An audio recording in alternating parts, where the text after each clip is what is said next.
on, guys? Welcome to another episode of the Wayne Podcast. We've had a big bumper weekend of boxing, and my co-host Sugar Ray, how you doing? Man, late nights is hurting my people, man. This is crazy, but we keep on moving. And somebody who's not hurting as much as us, Steve the Rocky Roach. He's living good right now with his time zones. No, he did. Well, I stayed up to watch the Chisora Parker fight last night, so it's a rarity. But yeah, feeling a bit of our pain. For the pain, yeah. Speaking about late fights, then we're here, and I guess this was the fight that will get the most attention. But to be this probably won't be the fight that everyone wants to talk about. But Jake Paul, Tyron Woodley II. Initially, this was meant to be the fight with Tommy Fury, and we were going to quote unquote test Jake Paul and see what his boxing acumen is like. Steve, I'm going to go to you first. When you watched the fight, we were going back and forth on the chat. It ended with a brutal knockout. Let's not even highlight that Jake Paul might have stole boxing's knockout of the year with what he did. It's a long shot, but based, if you look at it, flat on his face, one shot, came out of nowhere. And then I think if you put in the level of sort of profile of the fight as well, and like who Jake Paul is and how annoying that would be for a lot of boxing fans to sort of see him score that knockout. Yeah, I can see it. It's up there. For the full thing. You got the fight was terrible, but you got to rate him at this stage. His highlight reel, what is it? Five fights, and then 2 absolutely brutal KOs, and then 1 decent KO against Askren. Yeah, that's not bad. But he is what he is. He's just infuriating. I don't know. I'm not really invested in him, but you go on Twitter and you see how passionately people hate him. It's quite amusing. It makes for good entertainment. He does his job well, man. The promoters. He really does. Well, let me not say promoters, Dream, because he already came onto the scene as a well-known YouTuber. But listen, man, I thought KSI and Logan Paul pushed this lane as far as it could go, but he took it. Jake Paul's made himself a pay-per-view star. I did not expect to say that at the end of 2021. He's made himself a pay-per-view star. He's made himself a love me or hate me type of guy, but you'll tune in. And I just hate that it had to be Tyron Woodley that had to feel that wrath of that. But at the same time, many people in the MMA world, such as myself, have dusted our hands off of Tyron because he's annoyed us one too many times. What's that thing? I see the hate you get. Why does he get so much? I think it's because he just always managed to say the wrong thing. Even when he won his belts, he always managed to say the wrong things.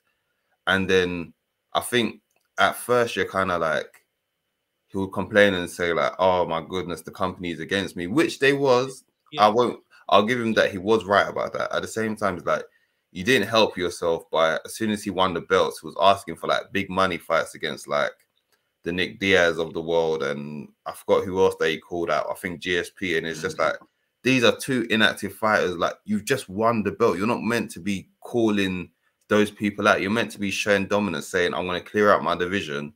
Once you clear it out, then you say, cool, give me the novelty fights. But it's you go off on the wrong foot straight away by winning your first UFC title.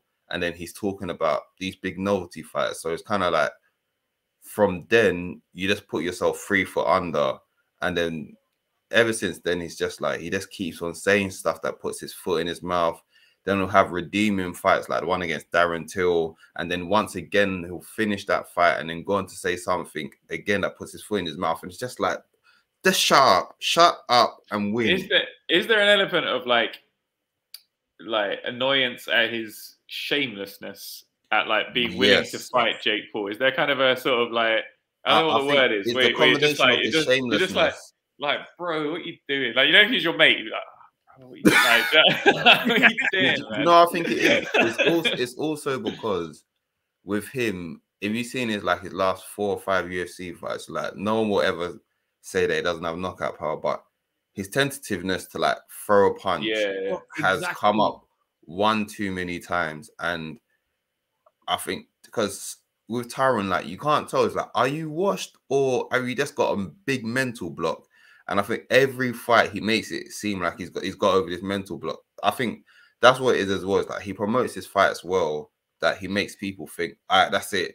He's got over his mental block. It's coming. It's coming. He's going to return back to the old him. And then the mental block comes again and he doesn't throw the punch.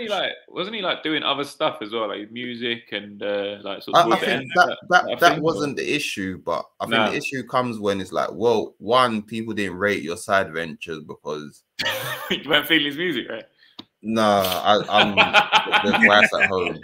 You weren't banging that now. It wasn't in the headphones. No. Oh my gosh, it's like the music weren't doing well, and then he was speaking. Like, don't get me wrong. Listen, I understand the life of a fighter. Like, you have to put your like, you have to expand your brand. But I think, like I said, he's just done things all the wrong way because it's not. I've seen Israel Adesanya's out here doing voiceovers for animes now. Like, he just like someone like Israel just gets it, whereas Tyron was just like missed the point. Like, he just sounds like he's a bit cringe as well. Like, just a bit like he just you know, when you say the term like you're trying too hard, like you don't either do or you don't, but trying too hard is when it's just like and then even this fight with like the whole tattoo and then how he fought in the first fight, he let his hand go and then he didn't go for it, and it was just very disappointing. Like, he's like, it's so bad. It's like he's the MMA, you know, Gil from Simpsons.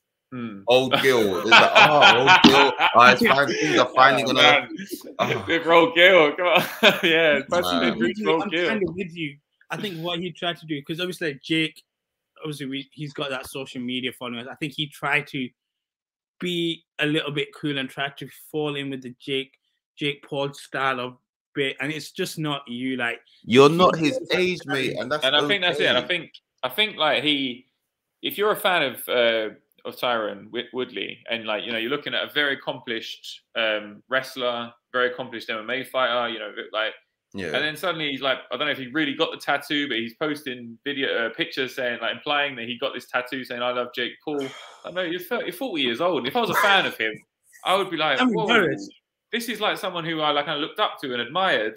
Yeah. He's just got off the track, like, I mean, like this is someone I respect. I respect the hard work. Yeah, I respect trying to get into different ventures.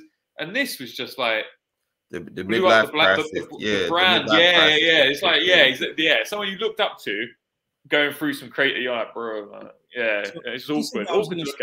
Like with Woodley, I felt like this was redemption, but that was it. With Jake Paul, on the other hand, I know as much as people hate me for saying this, win or lose, I think he would have personally continued on, and obviously he won. So now, with him winning here, it's still that thing where he's setting up fights for himself to win, which is fine. Like, we've always said this multiple times. When you have a fighter who's new, who's young or raw going in, he's going to get fights that will set up for him to win, to boost his record. Yeah. Called out Masvidal and he called out Diaz as well. Like, at what point do you see Jake Paul fighting a proper professional boxer next year? Or is it no need? Absolutely no need. He's doing the right thing. Call out people that's on his level or of similar fame. And the thing is, they need to be. It's a difficult algorithm because they need to be famous enough. Yeah. But then also competent at some sort of fighting, so that you can sell it, you know. So you can't go for a boxer who's famous enough, because if you're famous as a boxer, that means that you're really good at boxing, because you're famous for doing boxing. That's why Tommy Fury was a good thing, because he's terrible at boxing, but he's famous for a different reason. But he's from a boxing family, so it's like a whole. It makes it that. So he was like the perfect kind of opponent, but to sell. Then outside of that, you need to go for your Masvidals and your lighter hitting. UFC fighters, you know, because you notice how, like, you know, Izzy Adesanya's not on that list, you know, or Francis Ngannou is not on the list, you know. Everyone else is on the list, but 170 fighters is washed up. 170 fighters are very much on the list. And then getting them to fight at 195, he's not dumb. He's not dumb. He's not out here calling out Israel Adesanya. He's never calling out Anderson Silva. Yeah. Anderson Silva, Darren Till. You know, he's not calling out any of these guys. Although we all know it's trolling. He has said that he wants to fight Canelo at one point. Yeah, you know, that's not possible. I don't even think like the organization would like sanction that. They like, wouldn't you know allow. I mean? It's literally like, listen, he knows. Even if in a wild war they made that fight, he's probably thinking to himself, I have got in a world title fight with like the money that would have been in a Canelo fight with world champion Canelo. If he dusts me in the first round, it doesn't matter because I'm in there with Canelo. Yeah, exactly. You know it's a complete shot to numbers. I feel like that might be the end game, like working towards sort of like ending it with this spectacular, like making people believe. What another 5 fights of these? Just say he knocked out Diaz, he knocked out Masvidal, he knocked out Tommy Fury. You know, one more, and then like people on the 10th one, people would be like, and then they announce Canelo, Jake Paul. People might think there's people out there who would believe. It's funny you say that because when the Logan Paul Floyd Mayweather thing came out, like you see his other brother who's competing against Mayweather. It's not impossible. The only thing is, I look at Canelo. I think with Canelo's traditions of boxing, if he took that fight, I think the way some people look at Floyd is the way they would look at Canelo to think. Well, I was about to say, look at the way we look at Woodley. Like, do you know what I mean? It's like why are you tarnishing? Don't get involved with this. You make enough money. The only difference is Mayweather. I understand because Mayweather was kind of like money man. We all know he's a bit of an attention whore, despite his greatness. We know he loves the limelight. That's the thing. He's another one. And because he's like retired, and it was an exhibition fight, I'm sure Mayweather just saw like, wait, you lot are getting paid for not even going for it. Put my hand in the door. I'll listen. If I'm Mayweather, I'm doing the same because I think now he's kind of at that point where it's just like, and it's completely on brand. It's completely on brand for Mayweather as well. This is like exactly what he does. Like he has no scruples about boxing. He's not like the boxing code or whatever. He's like the money. Look at the way that he's going on with Gervonta Davis. Like he's just telling him, listen, go for the money, forget the legacy. Which I get his point. He's always said that. Do you know what I mean? On his part, I think it's kind of a tad hypocritical and unfair on Tank because even though we're not going to talk about Tank, but it's unfair on Tank because that type of mindset, Mayweather, you can say that because you've got legacy and the money. Where it's kind of like let Tank get a bit of legacy and then the money, but that's a conversation for another day. But Steve did come through with an opponent for Jake Paul that was very interesting in the group chat. That is not Tommy Fury. Take it away, Steve. Yeah, and I think Viddal Riley. I think that he's very, very like. I think he's the perfect one. I don't think Tommy Fury is the perfect one because he's crap. Yeah. But, I'm with Steve. There's a reason why he pulled out. The Furies are very smart. So Tyson Fury, Ray, he's never taken a fight he didn't want to take. Like, do you know what I mean? He never makes a mistake. Like, or he tries very hard to not make a mistake in his career. Like, do you know what I mean? He walked away from 100 million against AJ, not because he thought he was going to lose, but just because he felt like it wasn't stacked enough in his favor. He felt like the situation's not correct here for me to absolutely get the win. So it's not worth the risk. So they're not going to fight.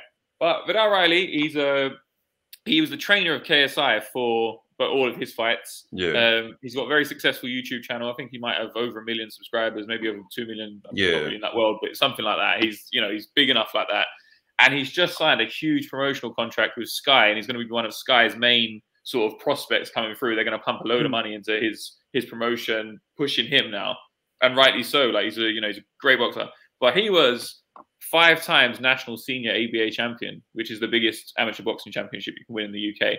I think he was on Team GB or he was scouted by Team GB, and he can really, really fight. So if Jake Paul wants it, he's not Tommy Fury. This guy is legit. I think especially going back on your theory before, which you said like if you're a highly touted boxer, you're normally famous just for boxing, where I think this is the right middle ground where it's like perfect. Yeah. Viddal Riley got a big like outside of boxing presence, but his boxing accolades are actually there, where it's kind of like, oh, okay, that's a good fit. So when you said that in the group, that really they're about the same size. They've both got great personalities. In the UK, like you can see them doing all as well. You can be like, I trained KSI to beat up your brother. I think if I'm Viddal Riley, I understand that he wants to get more actual like boxing glory, but But I'm sure if you offered him enough money, and also just say you went to the press conference, if you brought KSI on the stage, you know, like the way that Tommy brought Tyson and John Fury. If he brought KSI and like the Sidemen and made it a big YouTube thing like that, but it was a legit boxing match. Stop giving away ideas. If Viddal or the Sidemen want to holler at us, the weigh-in contact us for consultancy. Mate, it would the only problem with this is, and we are going to wrap up though, is the era we're in right now, COVID. You need to be COVID free to be able to promote this, because this has universal. You can. No, this is end of 22. This isn't like next fight. This is, you know, this is going to. There's going to be a lot of negotiation for this fight. They're both big stuff. They're not going to want it. Viddal Riley's not going to turn up and get his belly tickled in the negotiation. He's got his own thing going on. He can make a lot of money out of boxing himself. But if it could happen, I do think that would be a great opponent for each other. I think that's like, you know, ideal if that could be made. I think that's a good shout. And with that, we are going to wrap up. But before, as always, you know exactly what to do. If you're enjoying the content, get involved with the conversation. Like, share, subscribe, as always. Follow us on all our social media platforms. The Instagram page is _the weigh-in _. The Twitter handle is exactly the same, _the weigh-in _.